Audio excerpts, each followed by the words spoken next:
IHS capítulo 3. O trabalho da hierarquia, parte 3 de 3. Os comentários são de Michael Robbins. Para dar exemplo à humanidade. A quarta coisa que os homens precisam saber e perceber como um fato básico é que esta hierarquia é composta por aqueles que triunfaram sobre a matéria e que alcançaram a meta pelos mesmos passos que os indivíduos trilham hoje. Essas personalidades espirituais, esses adeptos e mestres, lutaram pela vitória e pelo domínio no plano físico, e lutaram contra os miasmas, as névoas, os perigos, os problemas, as tristezas e as dores da vida cotidiana. Eles trilharam cada passo do caminho do sofrimento, passaram por todas as experiências, superaram todas as dificuldades e venceram. Todos esses irmãos mais velhos da raça passaram pela crucificação do eu pessoal e conhecem a renúncia total a tudo, que é o destino de todo aspirante neste momento. Não há fase de agonia, nenhum sacrifício dilacerante, nenhuma via dolorosa que eles não tenham trilhado em seu tempo, e aqui reside seu direito de servir e a força do método de seu apelo. Conhecendo a quintessência da dor, conhecendo a profundidade do pecado e do sofrimento. Seus métodos podem ser primorosamente medidos de acordo com a necessidade individual. Contudo, ao mesmo tempo, sua compreensão da libertação a ser alcançada através da dor, da penalidade e do sofrimento, e sua apreensão da liberdade que vem através do sacrifício da forma por meio dos fogos purificadores, é suficiente para dar-lhes uma mão firme. Uma capacidade de persistir mesmo quando a forma parece ter passado por sofrimento suficiente, e um amor que triunfa sobre todos os contratempos, pois é baseado na paciência e na experiência. Comentário. Neste parágrafo é discutida a humanidade vitoriosa dos membros da hierarquia espiritual. Talvez haja quem enfatize a posição privilegiada dos mestres de sabedoria, sem dar a devida atenção à forma como eles chegaram a essa posição. Os mestres são vitoriosos sobre a matéria, eles conquistaram o terceiro aspecto da divindade por meio do segundo, e auxiliados pelo primeiro. O tibetano enfatiza que o caminho que eles trilharam é exatamente o mesmo caminho que nós estamos trilhando agora.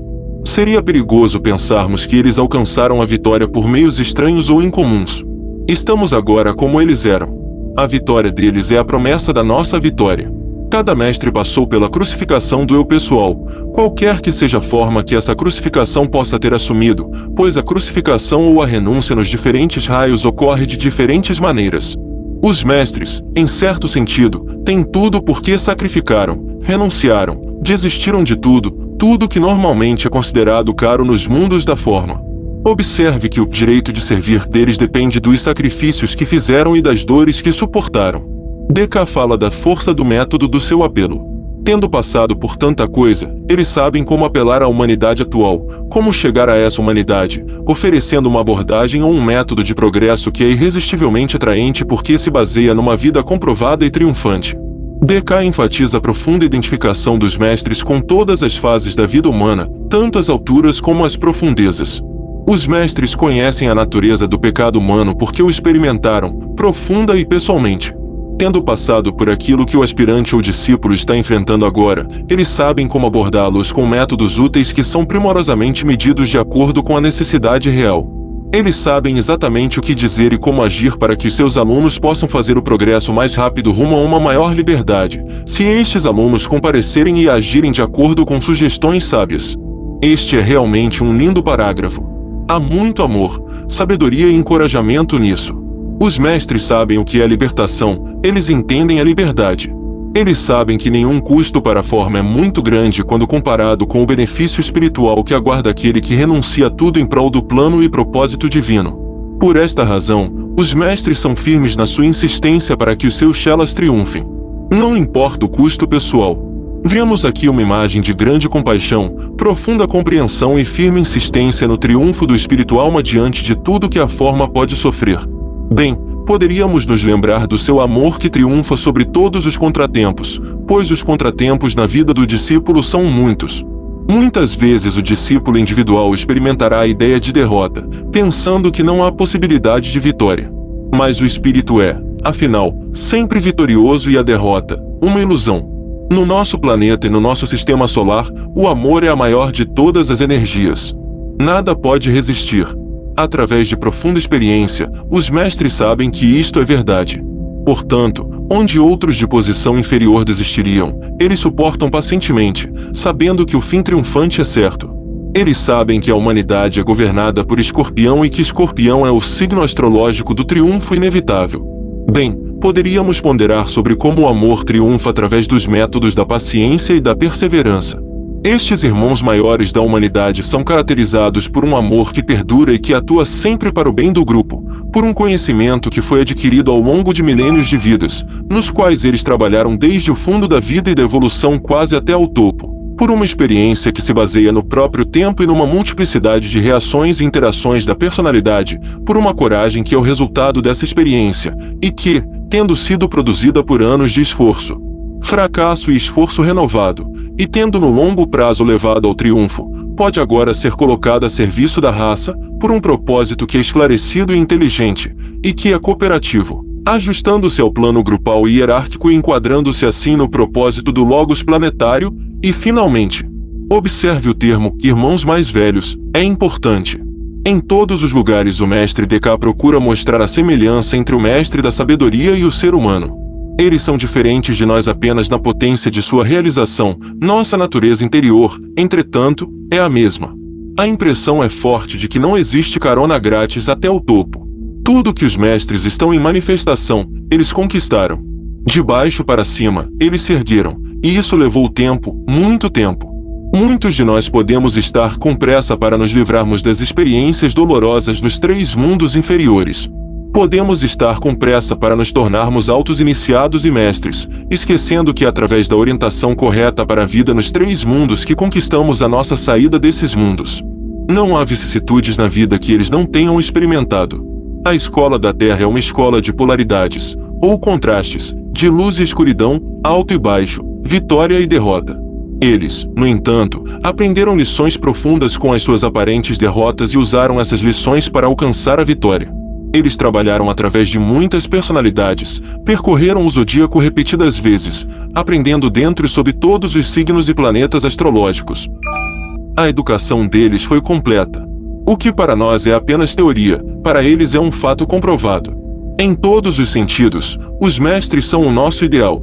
Eles são o que buscamos nos tornar, e eles conquistaram seu caminho até lá. Qual será a nossa atitude para com eles? Eles não precisam da nossa devoção ou adoração, como alguns adoram o Mestre Jesus. Em vez disso, eles precisam de nosso profundo entendimento. Eles querem que conheçamos seu trabalho para que possamos cooperar com mais sucesso com eles. Nessa cooperação reside o nosso sucesso e a promoção do plano, que é o trabalho deles. Os mestres são como são porque não desistiram diante da matéria. Muitas são as vezes em que podemos sentir vontade de desistir, mas não podemos se quisermos ser um dia como eles são agora. A própria existência deles é uma grande fonte de inspiração para nós. Quando alguém se sente abatido e derrotado, apenas pensar na direção deles já é um grande reavivamento. Assim como eles são para nós, procuremos, respeitando nossas limitações, ser para aqueles a quem servimos. Voltando ao texto. Eles se distinguem pelo conhecimento do poder do som. Este fato final é a base daquele aforismo que afirma que todos os verdadeiros ocultistas se distinguem pelas características de conhecimento, vontade dinâmica, coragem e silêncio. Saber, querer, ousar e calar. Conhecendo tão bem o plano e tendo uma visão clara e iluminada, eles podem submeter sua vontade com firmeza ao grande trabalho da criação pelo poder do som. Isso leva ao seu silêncio onde o homem comum falaria, e ao seu falar onde o homem comum fica em silêncio. Comentário. O som é uma demonstração muito oculta. Por um lado, é um fator tão comum nas nossas vidas que podemos deixar de apreciar o seu significado oculto. No entanto, todos os dias, através das palavras que pensamos e falamos, somos constantemente apresentados à oportunidade de trabalhar com um fator criativo e destrutivo muito oculto, uma potência que constrói e destrói mundos. DK apresenta-nos um antigo mantra que define o caminho do progresso de cada discípulo, bem como a sua realização final. Saber, querer, ousar e calar. Neste mantra, a vontade serve a determinado conhecimento, e o poder criativo do som serve a essa vontade, que é motivada por conhecimento apurado. Quando o homem deve falar e quando ficar em silêncio? Certamente a fala não deve ser simplesmente motivada por reações emocionais. A fala deve ser proposital, oferecida a serviço do plano da alma, que, em última análise, é um aspecto do plano divino. Os 3 aspectos da divindade são apresentados através deste mantra quádruplo. Saber está relacionado à consciência e ao segundo raio.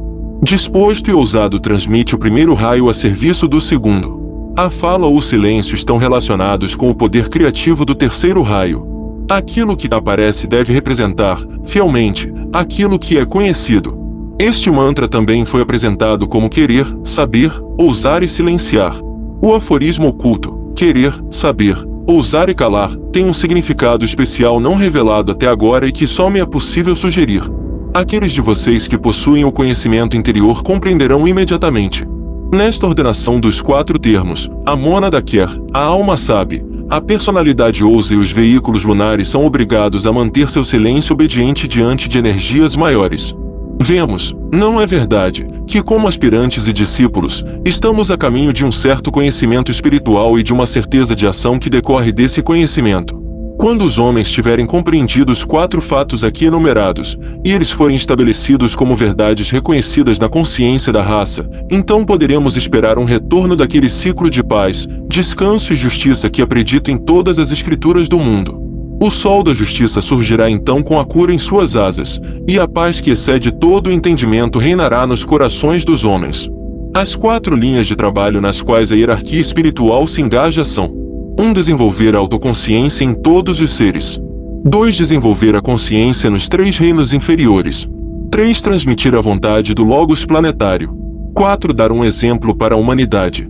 A paz, o descanso e a retidão estão a caminho e dependem da correta compreensão e assimilação das 4 abordagens da hierarquia à humanidade e da cooperação da humanidade nestes processos. Paz, descanso e retidão são virtudes de Libra, e esse signo, Libra, está agora crescendo em poder no horóscopo planetário, diz-nos. Uma profecia é dada aqui: o sol da justiça surgirá então com cura em suas asas. O seu cumprimento pode muito bem depender do sucesso da questão da exteriorização da hierarquia e do reaparecimento do Cristo.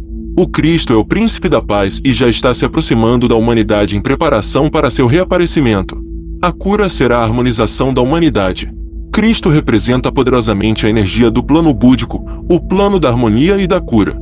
A paz que excede todo o entendimento não é uma coisa da mente. Depende da realização intuitiva e da descida do amor-sabedoria dos níveis búdicos de realização. A promessa é muito grande, muito bonita. Não será cumprido adequadamente sem a nossa cooperação. Muitas dissonâncias devem ser resolvidas antes que sobrevenha a era da harmonia. É tarefa de cada um de nós trazer Budi para nossas vidas, inundando o plano astral com amor e libertando a mente da ilusão separativa.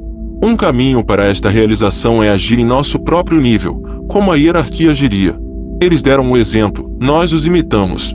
Tentamos evocar a autoconsciência em todos os seres, ajudamos no desenvolvimento da consciência nos 3 reinos inferiores, procuramos transmitir, dentro das nossas limitações, a vontade do Logos planetário e, também, tentamos definir um exemplo para aqueles que servimos e influenciamos. A humanidade deve conquistar o próximo período de paz, descanso e justiça, retidão. Quando se pensa na Era de Aquário, são os últimos 700 anos governados por Vênus e talvez por Libra, em que Vênus é o governante. Pode levar muito tempo até que a promessa declarada acima seja cumprida e a Era da Fraternidade sobrevenha. Voltando ao texto. Ao tratar deste assunto do trabalho da hierarquia oculta, num livro para o público em geral, muito deve ser deixado por dizer. O homem comum está interessado e a sua curiosidade é despertada pela referência a estas personalidades, mas os homens ainda não estão preparados para mais do que a informação mais geral. Para aqueles que, por curiosidade, passam a desejar e a procurar conhecer a verdade tal como ela é, mais surgirá, quando eles próprios tiverem feito o trabalho e o estudo necessários. A investigação é desejada, e a atitude mental que se espera que este livro desperte pode ser resumida nas seguintes palavras: estas afirmações parecem interessantes e talvez sejam verdadeiras. As religiões de todas as nações, incluindo a cristã, dão indicações que parecem fundamentar estas ideias. Aceitemos, portanto, estas ideias como uma hipótese de trabalho quanto à consumação do processo evolutivo no homem e seu trabalho para alcançar a perfeição. Procuremos, portanto, a verdade como um fato em nossa própria consciência. Toda fé religiosa oferece a promessa de que aqueles que buscam com seriedade encontrarão aquilo que procuram. Vamos, portanto, procurar. Se, através da nossa pesquisa, descobrirmos que todas estas afirmações são apenas sonhos visionários, e de nenhum proveito, levando-nos apenas para a escuridão, o tempo não terá sido perdido, pois teremos verificado para onde não olhar. Se por nossa busca, por outro lado, a corroboração vier pouco a pouco, e a luz brilhar cada vez mais claramente, persistamos até que chegue o dia em que a luz que brilha nas trevas terá iluminado o coração e o cérebro, e o buscador terá desperto para a compreensão de que toda a tendência da evolução tem sido trazer-lhe esta expansão de consciência e esta iluminação, e que a realização do processo iniciático e a entrada no quinto reino não são uma quimera selvagem ou um fantasma, mas um fato estabelecido na consciência. Isto cada homem deve verificar por si mesmo. Aqueles que sabem podem afirmar que um fato é assim ou assim, mas o ditado de outra pessoa e a enunciação de uma teoria não ajudam além de dar ao buscador uma indicação confirmatória. Cada alma deve verificar por si mesma e descobrir dentro de si mesma, lembrando-se sempre de que o reino de Deus está dentro de si e que somente aqueles fatos que são realizados na consciência individual como verdades têm algum valor real. Enquanto isso, aquilo que muitos sabem e verificaram dentro de si serem verdades de natureza incontestável para eles, pode ser aqui declarado, ao leitor inteligente surgirá então a oportunidade e a responsabilidade de verificar por si mesmo sua falsidade ou veracidade. Comentário. O tibetano oferece uma abordagem sã e sábia para a avaliação das informações que ele transmite neste livro. Se mais de nós pudéssemos lembrar a abordagem que ele sugere e viver de acordo com ela, os aspirantes espirituais e discípulos do mundo seriam menos assolados pelo glamour e pela ilusão. Ele sabe muito bem que o que ele diz pode ser considerado por muitos simplesmente como curiosidade. Mas para quem passa da curiosidade para uma investigação sincera, existem possibilidades maiores, sobretudo a possibilidade de confirmar por si mesmo a verdade ou a falsidade do que é dito. Podemos ver que, pelo menos nesta instrução, o apelo principal do tibetano não é para a fé, mas, primeiro, para a razão e depois, eventualmente, para a intuição confirmatória. Ele não promete nenhuma compreensão rápida da verdade, apenas o surgimento gradual da luz, pouco a pouco. Ele certamente sugere que existem naqueles que sabem, mas entende sabiamente que as afirmações mesmo dos mais conhecedores só são úteis até certo ponto na tarefa de levar luz àqueles que não sabem. O Buda recomendou a autossuficiência aos seus seguidores, e o tibetano faz o mesmo. Só quem pode verificar por si mesmo sabe verdadeiramente. A linha entre a teoria e o verdadeiro conhecimento é, portanto, claramente traçada. Os fatos têm valor real quando são realizados dentro da consciência individual e não de outra forma.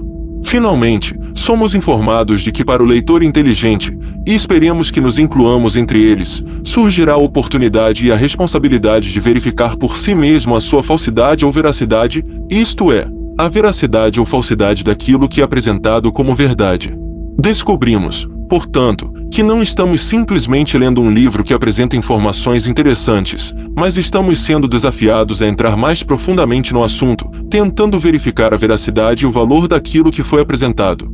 Lembrando que um mestre conquistou seu caminho para a mestria, deveríamos pensar duas vezes antes de rejeitar a oportunidade de descobrir por nós mesmos os mistérios do reino dos céus.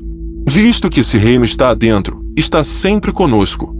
A oportunidade de investigação está sempre presente, de fato, um dia torna-se inevitável. Neste capítulo foi-nos apresentada uma imagem muito clara da experiência dos membros da hierarquia espiritual e do seu trabalho pela humanidade, pelos reinos subhumanos e pelo planeta. A presença destes irmãos maiores é um grande fato na natureza e na supernatureza e deve ser lembrada frequentemente pelo discípulo sincero. Devido à ligação que eles representam com os mundos superiores, o nosso sucesso espiritual é eventualmente assegurado. Sem eles, o caminho, já extremamente difícil, seria muito mais difícil. Fim do capítulo 3.